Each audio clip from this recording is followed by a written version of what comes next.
Shannon Moskowitz, and I'm a junior going into senior year. Okay. Currently, I am in honors history, U.S. honors history with Mr. Marston. Okay. I took blind eye last year. So how much do you know about the American Dream? I actually learned the most about the American Dream when we read Great Gatsby in Aaron Sam's AP English class. So, my personal description of the American Dream is when someone goes from rags to riches, pretty much. So they have like nothing. They pretty much built their own life from themselves. They started from nothing and they worked their way to the top. And so now, what is your own personal American Dream? Like, what would you consider your American Dream? I think that my personal American Dream is if I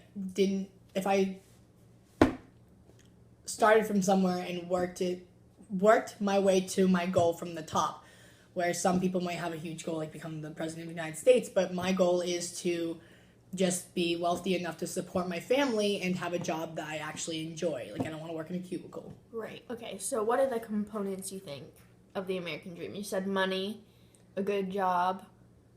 Usually it has to do with money because they work from rags to riches. But I think that you can also have a fortune, not only money, but you can be wealthy in love. And by creating your own family, like finding a significant other and having your own offspring that you're proud of, I think that also is the American Dream, as long as you make it to where you want to be.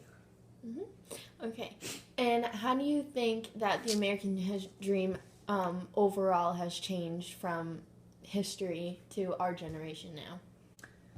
I think that the American Dream in history, back then it was more about material items. It was more about religion. It was very old school and conservative.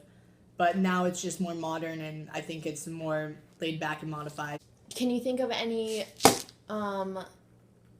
real life examples of the American Dream that you've seen today? Well, the famous Donald Trump, although a lot of people don't agree with his views, he did, however, live his own American dream by going from kind of nothing. You know, I mean, like, his father was rich, but he pretty much worked his way from himself, becoming a very successful businessman, not politician, businessman. And he created multi-million businesses, and in the business industry, he is a huge idol. So would you call him, his personal American dream would be to be where he is right now? Do you think that? I think so. I think he's there. You think he's there? So what do you think comes after the American dream? After you've reached your goals, what comes after that? Hell. Drinking problems.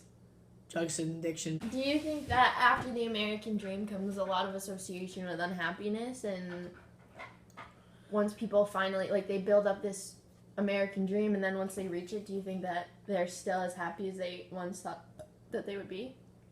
I think that if you keep your mind in the right place and you know that, and you can actually be at peace with the goal that you got to and you feel like it's enough, that's fine. You just gotta know to enjoy it and not just keep saying I need more.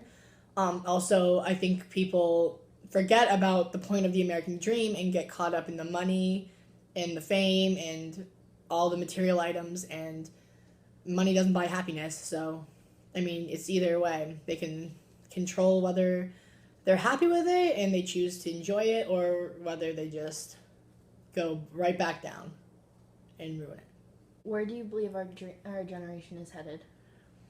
I have a lot of hope for this generation because I feel like with the recent, like, gay rights thing, and I feel like we're actually coming to a more liberal America where we're more understanding and open to new ideas, and I think we're not being so closed-minded, and we have a lot of people in this generation that can do a lot for our country. So, America, 21st century, here we go.